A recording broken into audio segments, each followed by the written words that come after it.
ایک واقعہ لکھا، اس میں سچائی کتنی ہے لیکن ہے سبق آموز،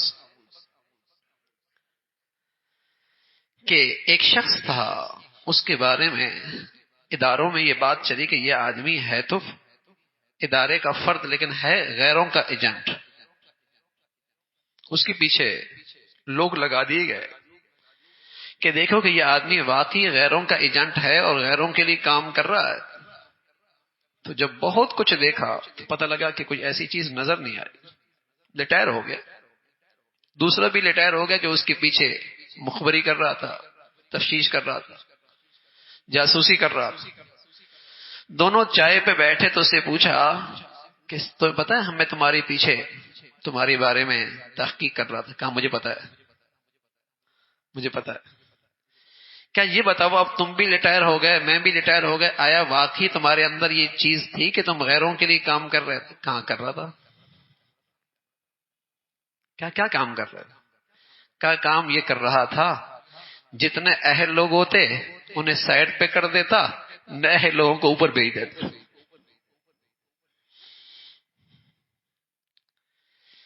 اہل لوگوں کو نہیں راستہ رکاوٹ بن جاتا اور جو نہ اہل ہوتے انہیں اوپر بھیج دیتا.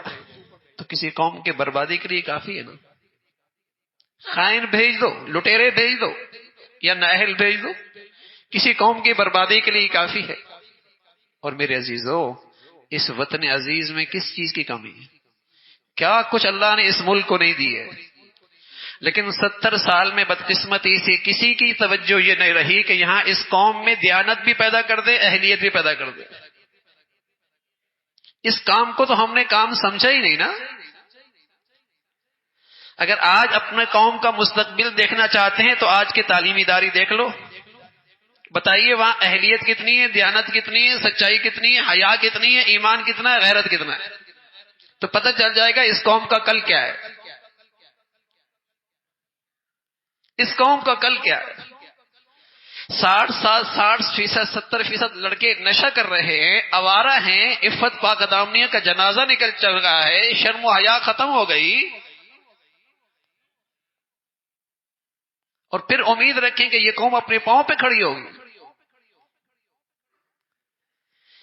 جس چیز سے اہلیت پیدا ہوتی تھی، دیانت پیدا ہوتی تھی، ہم نے تو اس کا راستہ ہی بند کر دیا نا ان تعلیمی اداروں میں، کہ کہیں ایمان آنے نہ پائے، کہیں دین آنے نہ پائے، کہیں حیا آنے نہ پائے، کہیں یہاں غیرت آ ہی نہ جائے، کہیں اللہ کا نام یہاں کہیں آ ہی نہ جائے.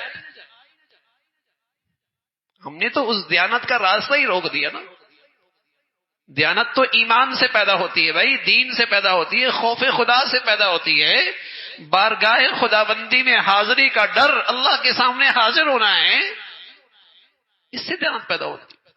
باقی قانون کی رسائی تو ایک حد تک ہے، قانون کی پہنچ بھی ایک حد تک ہے، لیکن دیانت، اللہ کا خوف، اللہ کا ڈر. تو قومی ذمہ داریاں ہوں یا انفرادی زندگی کی ذمہ داریاں ہوں، بتائیے آج ہر ایک کو رونا کیا ہے؟ لوگ کہتے ہیں ملازمتیں نہیں ہیں، لیکن سچی بات کیا ہے؟ جن کو افراد کی ضرورت ہے وہ کیا کہتے ہیں؟ اہلیت نہیں ہے. لوگ کہتے ہیں ملازمتیں نہیں ہیں، لیکن جن کو ضرورت ہے وہ کیا کہتے ہیں؟ دیانت نہیں ہے، اہلیت نہیں. دیانت نہیں ہے، اہلیت نہیں ہے. اگر یہ دو جوہر آج کسی کے پاس موجود ہوں، مارکیٹ میں اس کے لیے جگہ بہت،